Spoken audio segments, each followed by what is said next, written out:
কি বোকা খেয়ে এখন কপাল কুচকাইতেছ? কপাল কুচকাইতেছ বোকা খেয়ে? হুম, এখনো তো আমি বোকা দেই নাই, এখনো তো বোকা দেই নাই,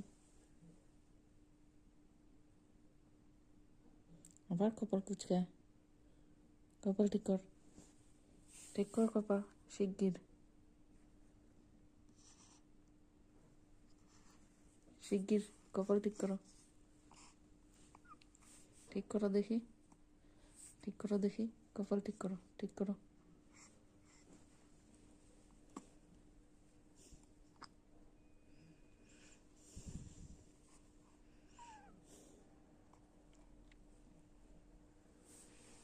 হুম, উঠো, উঠো।